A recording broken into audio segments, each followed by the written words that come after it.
안녕하세요. 네, 우리 선생님들 잘 지내셨죠? 네, 오늘은 우리 선생님들 너무 기쁜 소식이 있어서 네, 알려드리려고 합니다. 2022년 3월 바로 다음 달입니다. 다음 달부터 보육교사 월급이 오릅니다. 과연 얼마나 오를까요? 우리가 보육교사의 보수를 보면 정부 지원 시설인 우리가 인건비를 지원받는 정부 지원 시설이 있습니다. 우리가 국공립이라든가 법인이라든가 뭐 이런 시설은 우리가 인건비를 지원받기 때문에 정부가 해마다 발표하는 호봉표에 맞게끔 보수를 지급을 하고 있습니다. 그러나 민간 어린이집이나 가정 어린이집은 정부에서 지원을 받고 있지 않습니다. 인건비를. 그렇기 때문에 우리가 가정 어린이집이나 민간 어린이집은 인건비를 지급함에 있어서 호봉대를 줄 수가 없습니다. 호봉대를 줄 수가 없고 우리가 기본급이라고 그래서 기본급대로 우리가 보수를 지급을 하고 있는 게 지금 현재 상황이거든요. 그런데 바로 다음 달 우리가 3월부터는 신학기가 시작되는 3월부터는 이 보육교사 민간 어린이집이나 가정 어린이집에 근무하는 보육교사들의 월급도 오르게 됩니다.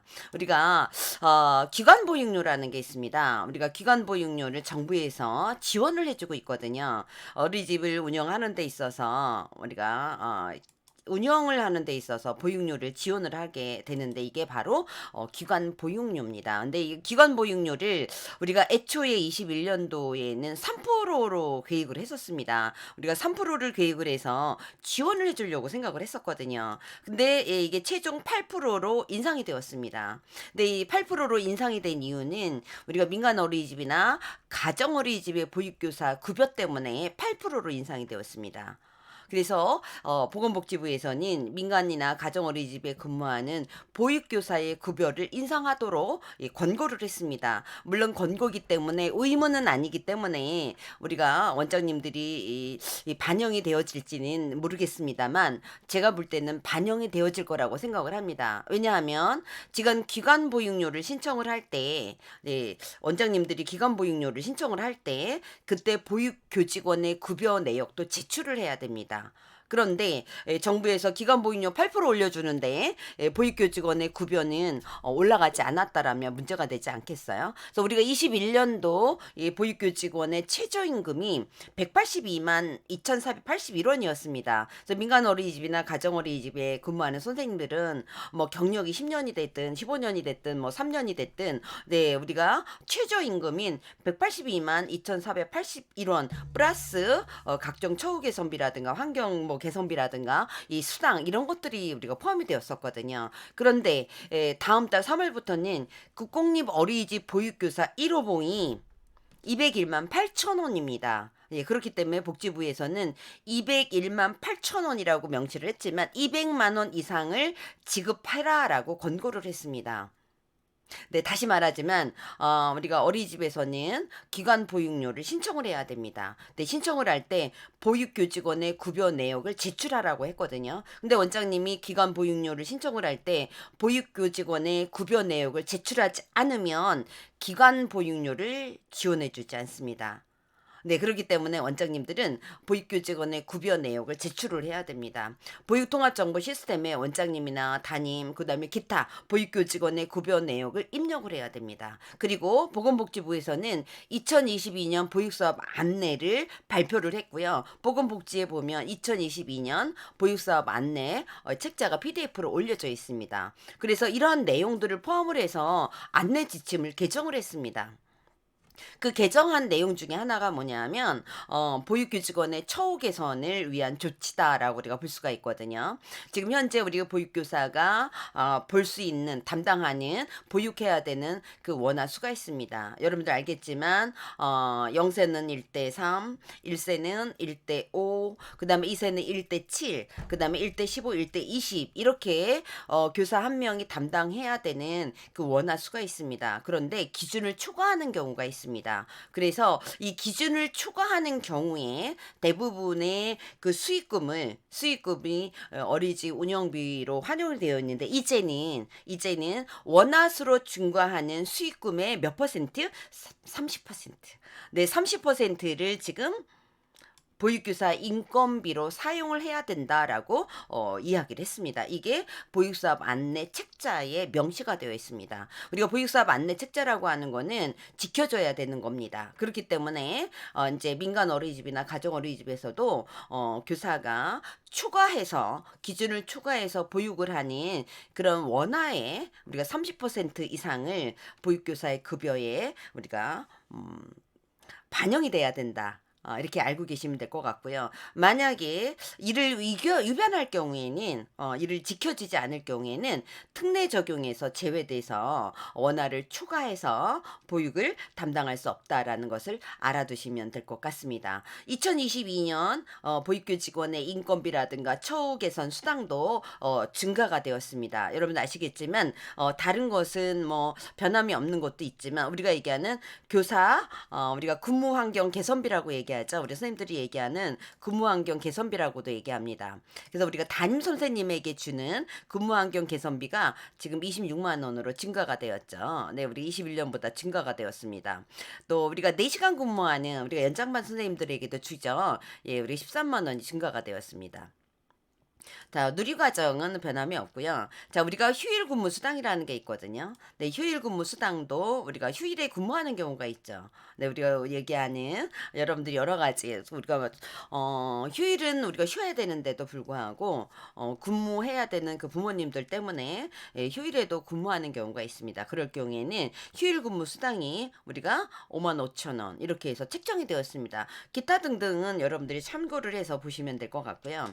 자, 보육교 직원 인건비 지급 기준이 나와 있습니다. 우리가 국공립 어린이집, 우리의 일에는 뭐 법인 어린이집이나 정부 지원 시설의 어린이집은 이 보육교 직원 인건비 지급을 이렇게 호봉에 따라서 이렇게 받게 됩니다. 근데 민간이나 가정은 이렇게 호봉에 따라 받을 수가 없죠. 그렇지만 우리가 3월부터는 적어도 우리가 지금 1호봉입니다. 첫 해, 예, 첫 해에 보육교사들이 받아야 되는 월 지급액.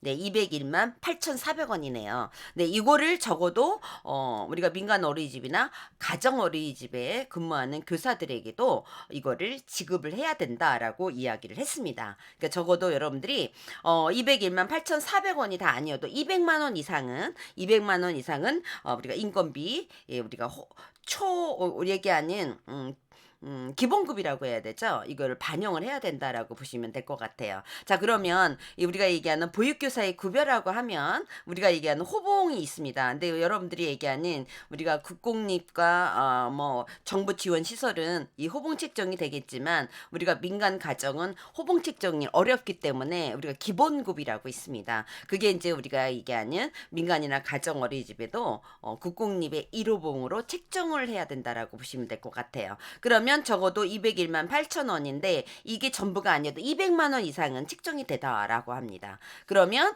우리가 21년도보다는 18만 원에서 19만 원 정도 우리가 상향 조정이 된 거를 우리가 볼 수가 있고요. 네, 그리고 거기에 이제 처우 개선비라든가 수당 이런 것들이 붙게 됩니다. 이 처우 개선비라는 경우에는 이제 담임인 경우에는 26만 원이 붙고요. 그다음에 4시간 기준 이 선생님들 같은 경우에는 13만 원이 붙게 되죠. 그리고 우리가 농어촌 네, 시가 아닌 리에 근무하는 그런 어떤 교사들 경우에는 농어촌 특별 근무 수당이 또 11만 원 붙게 됩니다. 또 경기도에서 근무하고 있는 우리가 보육 선생님들 같은 경우에는 내가 영어 전문 교육을 받았다라고 하면 거기에 플러스 5만 원 수당이 붙습니다. 근데 내가 영어 전문 교육도 받았고 거기에 영어 전문 심화 교육도 받았다라고 하면 8만 원이라는 수당이 붙게 됩니다. 이 외에도 이제 우리가 수당이라고 하면 뭐 복리후생비라든가 시간 내 근무 수당이라든가 뭐 장애 영유아 보육교사 수당이라든가 이런 것들이 붙게 되겠죠. 그래서 이 수당이라는 거는 이게 다 일률적으로 똑같지는 않습니다. 이 외에 우리가 지자체에 따라서 서울이냐, 그다음에 경기도냐, 충청도냐, 또는 제주도냐, 뭐 이런 것들에 따라서 또 원장님에 따라서 예, 원장님의 우리가 얘기하는 회계 예, 이런 거에 따라서 담임 수당도 있을 수 있고요. 그다음에 복지 수당이 있을 수도 있습니다. 그다음에 장기 군속 수당이 있을 수 있고요. 이런 것들이 원장님에 따라 또는 지자체에 따라서 이렇게 달리 수당이 지급되어질 수 있다라고 보시면 될 것 같습니다. 네, 우리 선생님들 어떠세요? 적어도 네, 올해 우리 근무하는 선생님들이 예, 호봉 책정은 다 되지 않아도 우리 기본급이 오른다라고 하니까 기분 좋으시죠? 네, 그나마 우리 힘든 상황에서 우리 선생님들이 조금 더 좀 기운이 나지 않을까라는 생각을 합니다. 앞으로 조금 더 점점 더 좋아지기를 바람을 하고요. 이게 교사들의 처우가 또는 보수 임금이 더 높아지려면 우리가 얘기하는 기본 보육료라든가 또 보육료가 올라가야 됩니다. 현실화돼야 됩니다. 그래야 이렇게 우리가 인건비 지급도 이렇게 제대로 이루어질 수 있는 거거든요. 우리가 제4차 중장기 보육발전 계획이 2024년부터 시작이 됩니다. 아직 제4차 중장기 보육발전 계획이 발표가 되진 않았습니다. 올해 아마 발표가 될 것 같아요. 어떤 계획이 나올지는 모르겠지만 저는 우리 보육교사들의 임금도 올라가야 되겠지만 월급도 올라가야 되겠지만 더 중요한 거는 교사 대 아동 비율이 축소가 돼야 된다라고 생각을 합니다. 그래서 0세 반은 1대2, 그 다음에 만 1세 반은 1대3, 만 2세 반은 1대5, 적어도 이 정도는 좀 조정을 해야 되지 않을까라는 생각을 합니다. 그래야 보육교사들이 받는 어떤 직무 스트레스도 줄어들 수 있고 또 보육의 질이 높아지는 방법이 이 방법이에요. 선생님이 아이들을 볼 수 있는 인원이 적어들 때 훨씬 아이들의 어떤 긍정적인 상호작용이라든가 네, 이런 것들이 이루어질 수 있거든요. 네, 올해 우리 선생님들도 화이팅 하시고요. 예, 조금이나마 또 우리가 변화가 되었으니까 저는 앞으로 점점 더 많이 변화가 올 거라고 생각을 합니다. 또 2023년에 우리가 좋은 소식이 올 거라고 생각을 하면서 또 올해 2022년 우리 선생님들 아이들하고 화이팅 하세요. 네, 제가 응원하겠습니다. 감사합니다.